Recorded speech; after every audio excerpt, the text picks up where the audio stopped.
Vision Sénégal 2050, Stratégie nationale de développement 2025-2029, résumé synthétique. Depuis son accession à l'indépendance, le Sénégal s'est toujours attelé à l'amélioration durable du bien-être des populations à travers plusieurs référentiels de politique économique et sociale, une croissance trop faible pour améliorer le niveau de vie des populations, croissance économique moyenne de 3,1% et croissance démographique de 2,8%. Durant la période allant de 2014 à 2023, l'économie a enregistré une croissance moyenne de 5,3% avec un développement des infrastructures de transport, terre, BRT, plus de 3328 km de routes, ponts et autoroutes, et énergétique, doublement de la puissance électrique installée et hausse de 24% de l'accès à l'électricité.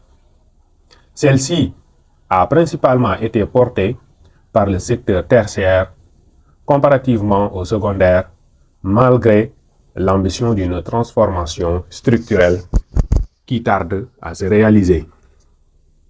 Cette croissance du PIB a été ralentie durant les années 2020-2021 par la COVID-19 et en 2022 par la crise russo-ukrainienne. De plus, elle n'a pas suffisamment été inclusive.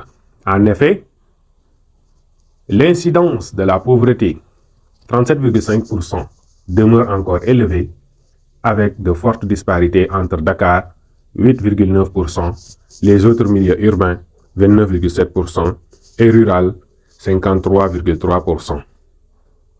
L'accès aux besoins sociaux de base, tels que l'éducation, la santé et l'emploi, demeure toujours préoccupant.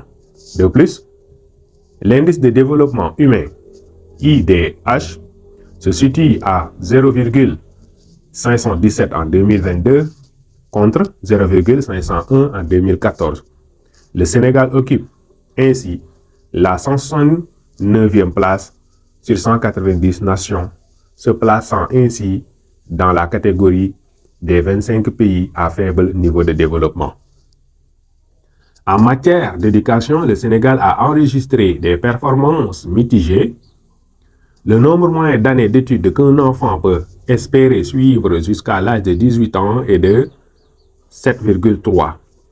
Et la répartition inégale des établissements scolaires et universitaires persiste. À cela s'ajoutent les abandons scolaires, principalement constatés au niveau de l'élémentaire et du moyen secondaire. Dans le secteur de la santé, les performances du Sénégal se sont globalement améliorées à l'image de l'espérance de vie à la naissance qui s'est établie à 68,9 ans en 2023.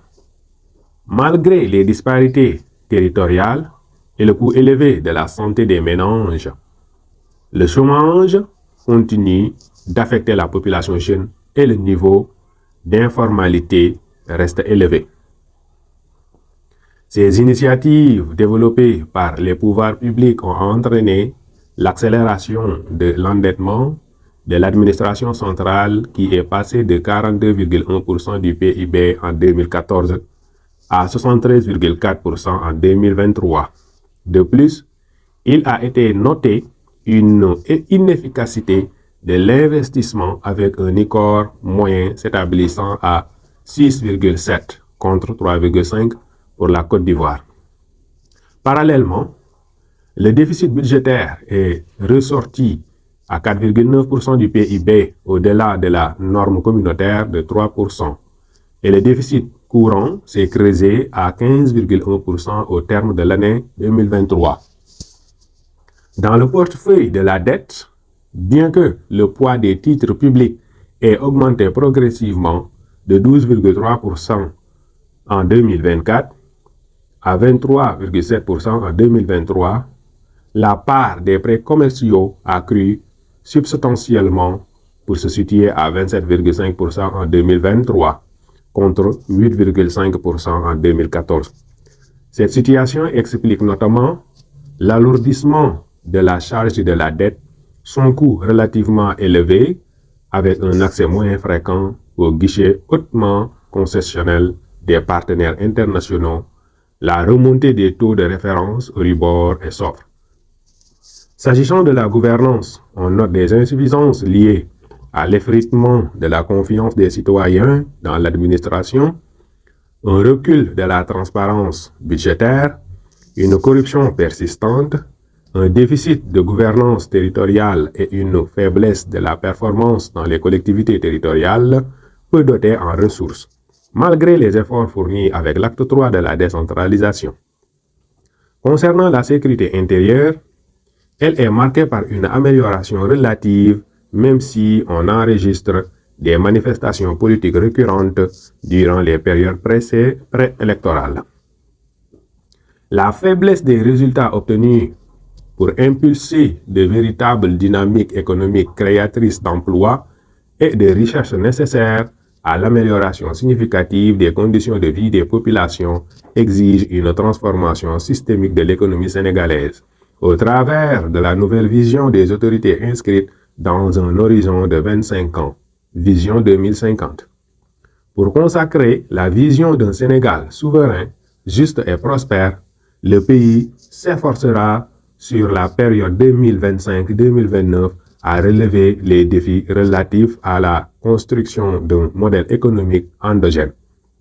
À partir des pôles territoriaux de développement, le développement d'un capital humain de qualité et de l'équité sociale, le renforcement de la stabilité nationale dans le cadre de l'intégration régionale, la promotion de la bonne gouvernance dans l'action publique, la promotion des sciences et de l'innovation technologique et le développement d'un financement adéquat de l'économie. L'objectif global de cette stratégie de transformation systémique du Sénégal dans sa phase quinquennale est de promouvoir un développement endogène et durable porté par les territoires responsabilisés, viables et compétitifs, et jetant les bases de la souveraineté économique. Elle se décline en 4 axes stratégiques. Économie compétitive, capital humain de qualité et équité sociale, aménagement et développement durable et bonne gouvernance et engagement africain. Il s'agit ainsi, pour l'axe 1, économie compétitive, de développer des moteurs de croissance et des pôles territoires compétitifs, mettre en place un cadre macroéconomique soutenable, développer le financement domestique et les financements innovants, construire un cadre des affaires attractif pour le secteur privé national et l'investissement étranger, bâtir un système de recherche et d'innovation dynamique et accélérer la révolution numérique de l'économie. Pour l'axe 2, capital humain et qualité et équité sociale. Asseoir un système d'éducation et de formation professionnelle et technique de qualité, mobiliser la diaspora autour de l'agenda national de transformation, mettre en place un système performant de santé et accessible à tous, construire un système de protection sociale inclusif et efficient, renforcer l'accès aux services sociaux de base, mettre en place une politique d'emploi efficace, promouvoir l'activité sportive et promouvoir la vitalité de la culture sénégalaise. Pour l'axe 3, aménagement et développement durable. Assurer un aménagement durable des territoires et une urbanisation organisée, promouvoir une gestion durable des écosystèmes naturels, conduire une transition énergétique juste et équitable, promouvoir des modes de production et de consommation durables, mettre en place des infrastructures de connectivité et promouvoir l'économie sociale et solidaire. Pour l'axe 4, bonne gouvernance et engagement africain. Renforcer l'état de droit et la protection du citoyen, réformer les institutions nationales, réformer l'administration publique centrale et décentralisée, renforcer le civisme, la citoyenneté et la démocratie participative, renforcer la sécurité nationale et impulser les réformes et projets nécessaires au renforcement de l'intégration africaine. L'opérationnalisation de cette stratégie nationale de développement intervient dans un contexte favorable marqué par l'entrée du Sénégal dans le groupe des pays producteurs de pétrole et de gaz. À cet effet, l'exécution du programme d'investissement accompagné de réformes systémiques et d'une pleine implication du secteur privé permettra d'accélérer la croissance économique et le progrès social dans un cadre macroéconomique sain et un endettement bien maîtrisé. Ce nouveau référentiel des politiques publiques consacre l'engagement sans faille de l'État pour la fourniture efficace des services publics de qualité essentiels au développement tels que l'éducation, la santé, la sécurité, etc. Tout en cédant plus de place à l'initiative privée par le biais de partenariats public-privé dans les secteurs productifs comme l'agriculture, l'industrie ou encore l'énergie. Il s'agit alors de dégager un espace budgétaire suffisant à même de soutenir une demande sociale croissante et de promouvoir l'investissement privé dans une approche par les pôles territoriaux de développement. Fort de cette déclinaison stratégique, le taux de croissance économique est attendu en moyenne à 6,5% sur la période 2025-2029.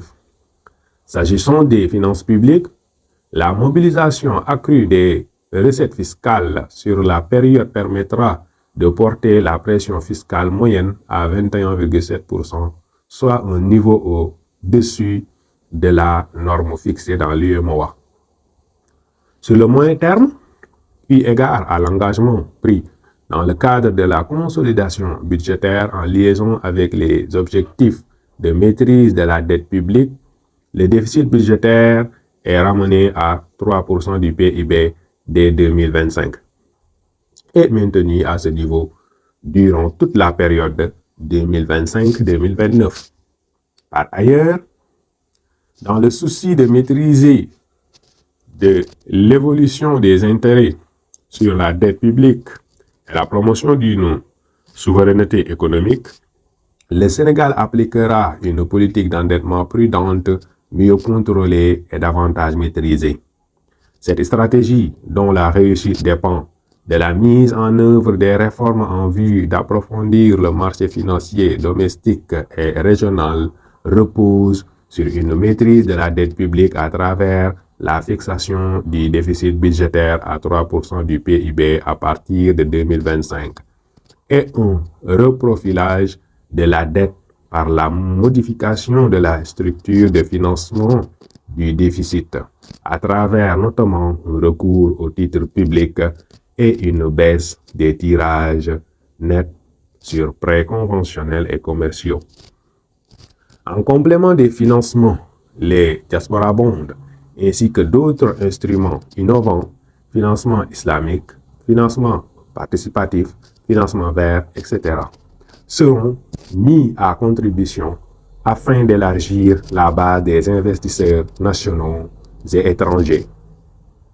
Le coût global du PAP 2025-2029 est estimé à 18 496,83 milliards de francs CFA. Il est composé de financements publics purs, entièrement pris en charge par l'État pour 12 821,4 milliards de francs CFA et d'un apport du secteur privé dans le cadre des partenariats publics-privés pour un montant de 5 675,38 milliards de francs CFA. Dès lors, la SND instaure une innovation car il n'y a plus de financement à rechercher pour la prise en charge du développement. Pour ce qui est des réformes tendant à remettre le pays sur les bases d'une économie compétitive et d'un état de droit, l'amélioration de la gouvernance économique, politique et judiciaire sera de mise. De plus, afin de concrétiser l'accompagnement dans les pôles territoriaux de développement pour soutenir la stratégie nationale de développement du secteur privé, il est prévu la mise en place d'un ensemble de programmes stratégiques d'impulsion